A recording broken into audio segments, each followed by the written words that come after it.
Baik, perkenalkan saya Dwi Juliantia Ningrum dengan NIM 22055111043. Di sini saya akan menjelaskan mengenai UTS Perancangan Irigasi dan Bangunan Air.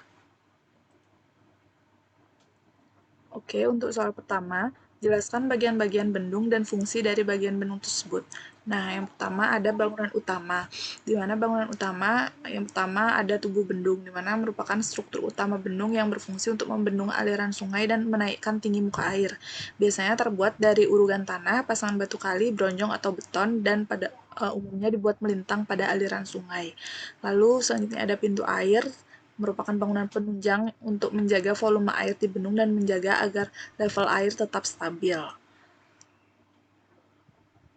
Lalu ada ambang bendung, merupakan bagian atas dari tubuh bendung yang menjadi tempat air melimpas atau melewati bendung.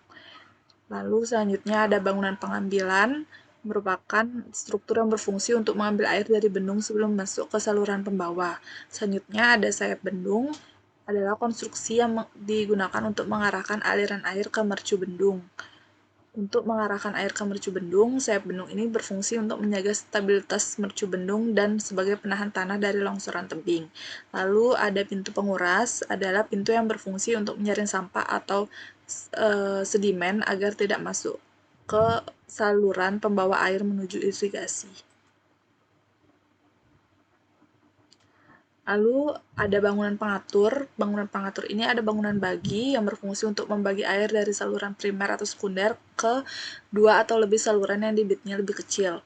Lalu ada bangunan sadap, berfungsi untuk menyadap air dari saluran primer ke saluran sekunder atau saluran sekunder ke saluran tersier. Selanjutnya ada bangunan pelengkap, ada jembatan penyeberang, di mana dibangun di atas bendungan untuk memungkinkan pejalan kaki melintasi sungai yang dibendung. Lalu ada kantor penjaga, merupakan bangunan yang dibangun di dekat bendung yang berfungsi sebagai pusat operasi dan pengawasan untuk pengelolaan bendung. Baik, untuk soal nomor 2, jelaskan sketsa rencana tinggi air di bendung dan hal-hal yang harus dihitung untuk mendapatkan analisis hidrolika bendung. Nah, di sini sebelumnya saya sudah pernah melakukan, untuk menghitung dari Excel. Nah, untuk menghitung hidrolika bendung, yang pertama adalah perhitungan tinggi air maksimum di atas mercu bendung, di mana di sini ada beberapa yang dihitung. Kalau di sini tinggi mercu bendung itu sudah pernah dihitung sebelumnya di dimensi bendung, lalu lebar efektif bendung juga sudah dihitung di dimensi bendung sebelumnya. Yang kita cari adalah di sini ada debit banjir rencana Q yang rumusnya CD 2/3 akar 2/3 GBH1 pangkat 1,5. Lalu dari Q ini nanti dicari nilai H1 atau tinggi energi di atas ambang. Lalu setelah didapatkan H1 dengan nilai coba-coba, dilanjutkan ke perhitungan tinggi air maksimum di atas mercu bendung, di mana tinggi air maksimum di atas mercu bendung ini dilakukan dengan cara coba-coba juga, yang nantinya akan menghasilkan nilai HV0, H, D0, A, dan V0. Nah, setelah didapat ini dari cara coba-coba, dilanjutkan ke perhitungan ketinggian energi pada tiap titik. Yang pertama, kita hitung tinggi energi pada aliran kritis dengan rumus debit persatuan lebar bendung atau Q-nya Q/BFF, di mana didapat hasil nantinya sekian, lalu dilanjutkan mencari tinggi air kritis di atas mercu bendung atau DC dengan rumus Q² per G pangkat 1/3. Lalu dilanjutkan untuk mencari kecepatan air kritis VC sama dengan Q/DC. Lalu tinggi kecepatan kritis HCV VC²/2G. Lalu tinggi energi kritis EC sama dengan DC plus HVC ditambah P. Nah, setelah itu kita harus menghitung tinggi energi air terendah pada kolam olakan, di mana ada beberapa yang harus dihitung. Yang pertama kita hitung D1, di mana rumusnya Q/V1, HV1 V1²/2G, E1 sama dengan D1 ditambah HV1. Nah, nantinya setelah didapatkan ini semua dari rumusnya ini, kita cari nilai errornya, di mana yang nilai errornya itu hasilnya 0, itulah yang kita gunakan untuk mendapatkan V1, Ki D1, HV1, V1, D1, HV1, dan E1. Nah, perlu diketahui juga bahwa E1 ini sama dengan nilai EC. Lalu dilanjutkan dengan menghitung tinggi energi air tertinggi pada kolam olakan. Yang pertama kita tentukan bilangan Fruit dengan rumus V1 per akar G kali D1. Lalu dilanjutkan dengan menghitung tinggi air tertinggi pada kolam olakan D2, yaitu rumusnya D1 per 2, 1 ditambah 8 FR kuadrat, pangkat 0,5 dikurang 1. Lalu mencari kecepatan aliran pada kolam olakan yaitu V2 sama dengan Q per D2. Dilanjutkan dengan mencari kecepatan pada kolam olakan HV2 yaitu V2 kuadrat per 2G.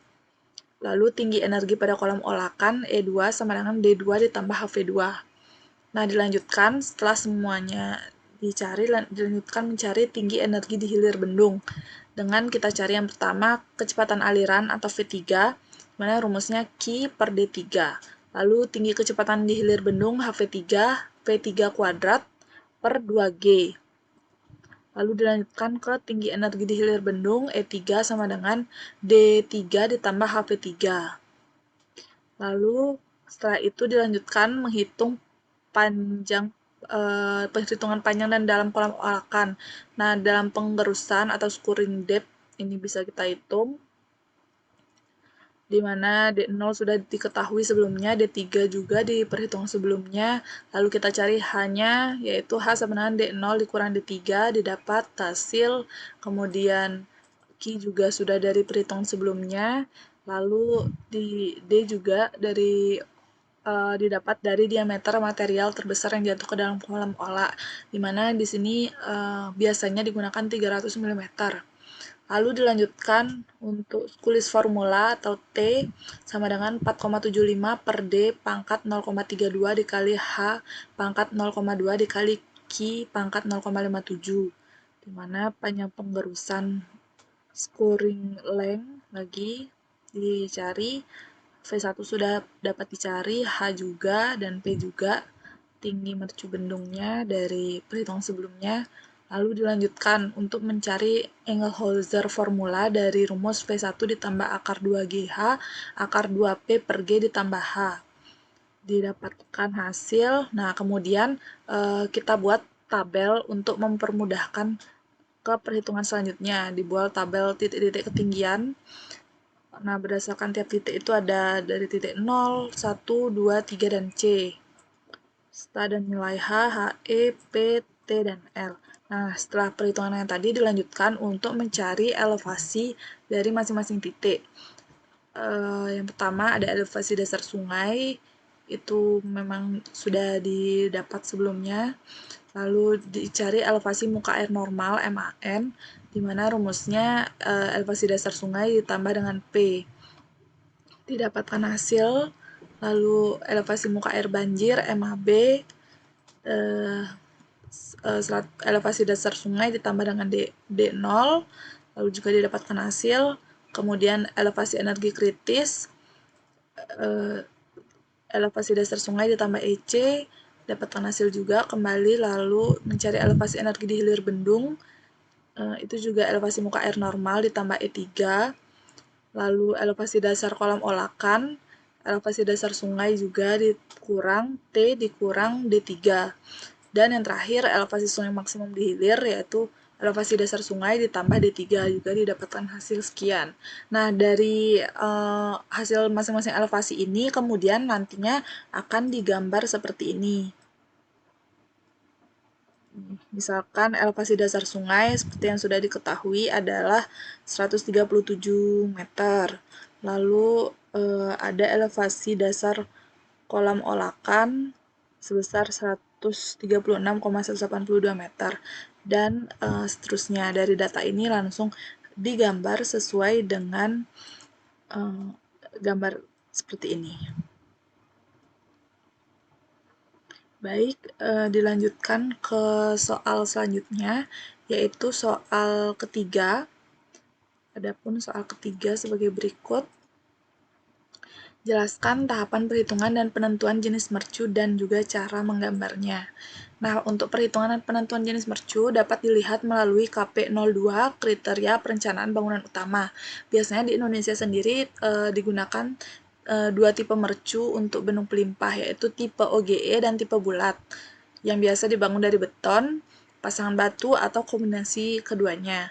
Nah, kemiringan maksimum bagian hilir biasanya itu 1:1, dan jika menggunakan muka hilir vertikal pada pondasi batu keras tanpa kolom olah, perlu diperhitungkan kavitasi dan kebutuhan aerasi. Nah, di sini pada gambar ada mercu tipe OGE dan juga mercu tipe bulat. Nah, untuk perhitungan sendiri kita gunakan bentuk mercu yang dipilih adalah mercu OGE, yang mana tahapan perhitungannya ada yang pertama menentukan bagian muka bendung atau upstream face dengan kita harus mencari dulu P per H.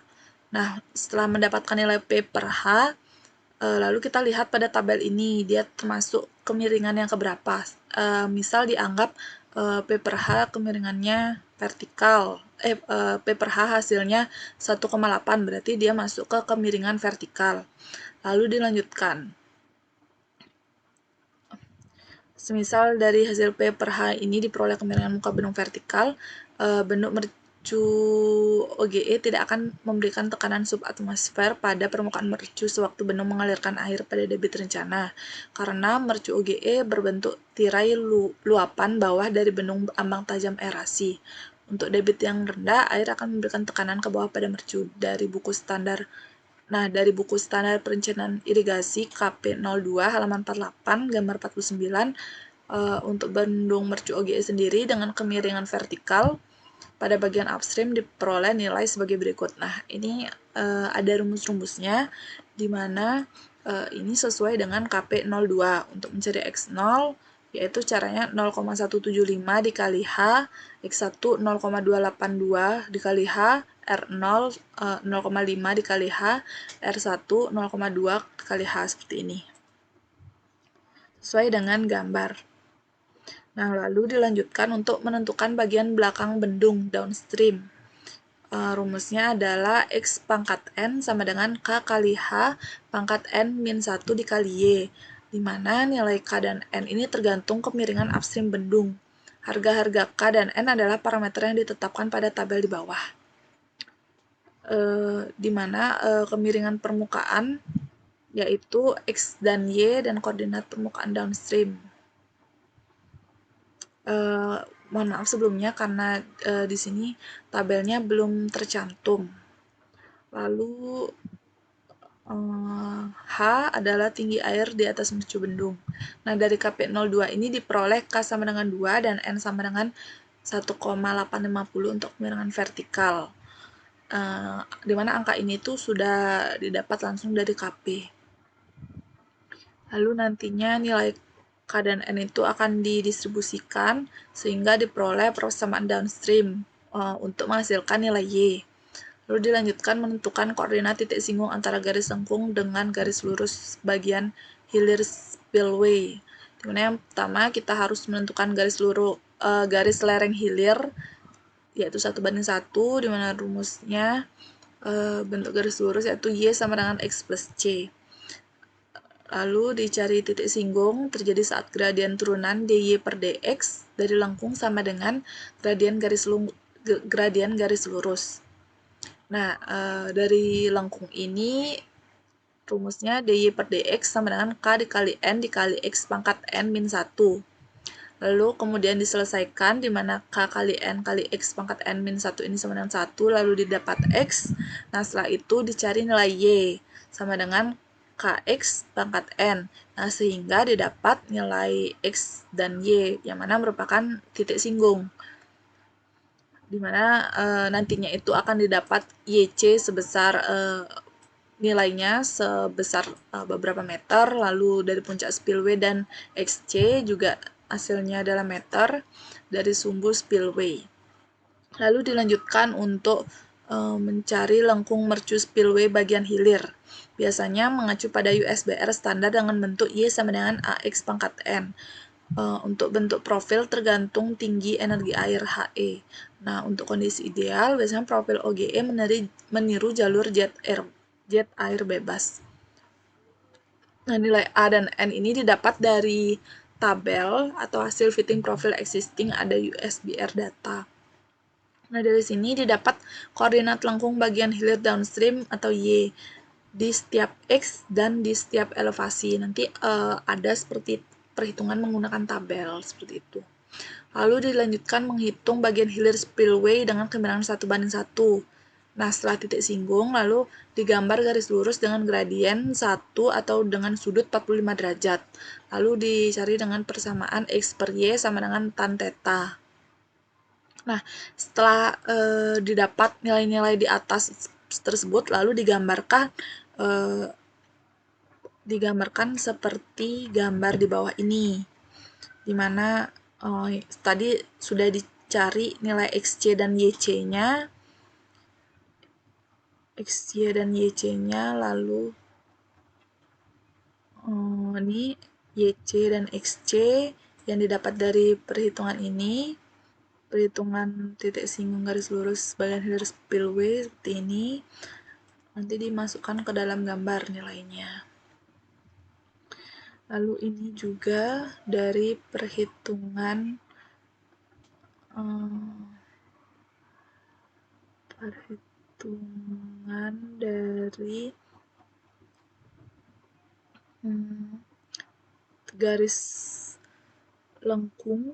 dari garis lengkung dari bendung.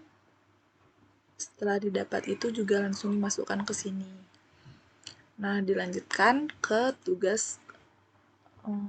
soal nomor 4.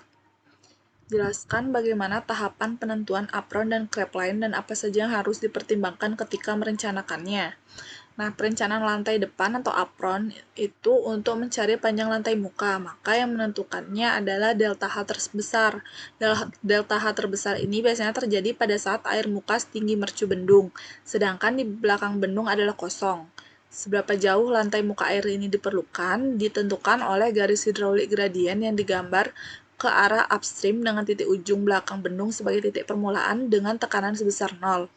Nah, miring garis hidrolik gradien ini disesuaikan dengan kemiringan yang diizinkan untuk suatu tanah dasar tertentu, yaitu nantinya inilah menggunakan Crab ratio atau C. Nah, cara kita untuk menentukan apron, yang pertama kita menentukan panjang lantai muka dengan metode Blick, di mana berdasarkan metode Blick, prosedur mencari apron dengan hidrolik gradien ini menggunakan perbedaan tekanan sepanjang garis aliran. Biasanya perbedaan tekanan di jalur pengaliran adalah sebanding dengan panjang jalan crapline. Adapun rumusnya delta H sama dengan L per C, dengan untuk mencari L sama dengan C dikali H, di mana L itu adalah panjang crapline, lalu C sama dengan creep ratio. Biasanya diambilnya C sama dengan 5, di mana di sini untuk pasir kasar biasanya. Nah, setelah itu, kita harus mencari delta H di setiap lengkung mercu spillway bagian hilir atau Y yang kemudian dibagi dengan C. Jadi, di perhitungan sebelumnya kan kita sudah mendapatkan lengkung mercu spillway, di mana itu kan nilainya Y. Kemudian kita bagi masing-masing Y yang tadi, yang biasanya dalam bentuk tabel itu, dengan nilai C yaitu 5. Nah, setelah itu terdapat banyak delta H yang kemudian nanti delta H-nya dijumlahkan sehingga mendapatkan sigma delta H. Nah, setelah itu kita harus mencari nilai L. Nilai L dicari dengan sigma delta H dikali dengan C. Lalu dicari faktor keamanan sama dengan 20% dikali L, di mana L total ini adalah jumlah dari L ini dan ditambah dengan faktor keamanan ini. Lalu dilanjutkan untuk menentukan panjang crapline, di mana yang pertama mencari panjang horizontal LH dan panjang vertikal atau LV. Lalu kemudian panjang total crapline ini didapat dengan sigma L sama dengan LH dijumlahkan dengan LV. Lalu kita cek apakah sigma L ini sudah lebih besar dari L yang didapat dari perhitungan sebelumnya. Nah, setelah itu kita lakukan pengujian crapline kembali, yang mana yang pertama ada dengan teori Blick, di mana L sama dengan CC dikali HB. CC sendiri merupakan koefisien Briggs, biasanya diambil itu 5, seperti yang tadi. Lalu HB sama dengan beda tinggi muka air. Nah, lalu untuk syarat dikatakan aman yaitu L kurang dari sigma L. Lalu dilanjutkan untuk teori Lane, di mana rumusnya L sama dengan CW dikali HB. Nah, CW itu koefisien Lane, misalkan diambil 3 dan lain sebagainya. Lalu dilanjutkan untuk mencari nilai LD sama dengan LV ditambah 1/3 dikali LH. Adapun syarat amannya, L ini harus kurang dari LD. Nah, hal-hal yang harus dipertimbangkan untuk merencanakan apron yaitu yang pertama, debit maksimum Q, di mana semakin besar debit, energi aliran semakin besar, sehingga apron harus lebih kuat dan panjang. Lalu ada kecepatan aliran dan energi jatuh, V dan juga H, ini menghitung untuk potensi gerusan atau skor. Lalu ada jenis tanah dasar sungai, di mana tanah pasir atau lempung itu mudah tergerus. Jika mudah tergerus itu sehingga perlu apron yang lebih panjang dan tebal. Lalu jika batu keras, apron ini bisa lebih pendek desainnya. Lalu dilanjutkan hal yang harus dipertimbangkan untuk merencanakan creep line, yaitu yang pertama ada delta H, selisih muka air hulu dan hilir, di mana hal ini menentukan potensi tekanan rembesan, yang mana ini sebagai dasar menghitung panjang creep line. Lalu jenis tanah dasar, misalkan untuk tanah pasir, mudah terjadi pipping. Nah, akibatnya perlu creep ratio yang lebih besar. Lalu tanah lempung atau padat itu cenderung lebih aman sehingga creep ratio bisa lebih kecil. Lalu penyelintasan rembesan, creep path, dihitung dari semua lintasan air, yaitu horizontal dan juga vertikal. Lalu creep ratio yang aman yaitu pasir halus, C-nya harus lebih besar dari sama dengan 7, pasir kasar atau lempung, C-nya harus lebih besar dari sama dengan 4. Nah, dilanjutkan di soal terakhir, jelaskan bagaimana tahapan perhitungan tekanan air normal, tekanan air banjir, dan tekanan lumpur, dan jelaskan hal-hal yang harus diperhatikan dalam perhitungannya. Nah, yang pertama, yang kita harus hitung yaitu tekanan air normal, di mana adapun yang dapat kita hitung untuk gaya air normal arah horizontal, rumusnya PA1 sama dengan 1/2 dikali gamma air dikali H kuadrat. Lalu untuk gaya air normal arah vertikal, PA2 sama dengan B dikali H dikali gamma air, di mana gamma air ini atau berat jenis air ini senilai 1 ton per meter kubik. Lalu H itu adalah tekanan air dalam meter, B lebar atau panjang bidang tekan dalam meter. Nah, lalu dilanjutkan untuk perhitungan tekanan air banjir atau flood. Nah, untuk gaya horizontal, PF1 sama dengan 1/2 dikali gamma air dikali H kuadrat. Nah, lalu untuk gaya vertikal, PF2, PF3, dan PF4 itu rumusnya B dikali H dikali gamma air. Dan yang terakhir, untuk perhitungan gaya vertikal dari tekanan hidrostatik tambahan atau PF5, rumusnya 1/2 dikali gamma air dikali H kuadrat. Nah, setelah itu, untuk perhitungan tekanan akibat lumpur, dapat kita hitung yang pertama koefisien tekanan aktif atau Ka, di mana rumusnya tan kuadrat dikali 45 derajat dikurang theta per 2, di mana theta sendiri merupakan sudut gesek dalam tanah atau lumpur dalam derajat tentunya. Lalu garis horizontal PL1 sama dengan 1/2 dikali Ka dikali H kuadrat dikali gamma lumpur. Di mana di sini gamma lumpur itu berat jenis lumpur yang satuannya ton per meter kubik. Lalu gaya vertikal PL2 sama dengan Ka dikali B dikali H dikali gamma lumpur. Nah, itu dia jawaban UTS perancangan irigasi dan bangunan air yang dapat saya sampaikan. Sekian yang dapat saya sampaikan. Mohon maaf bila ada kesalahan. Saya tutup dengan terima kasih.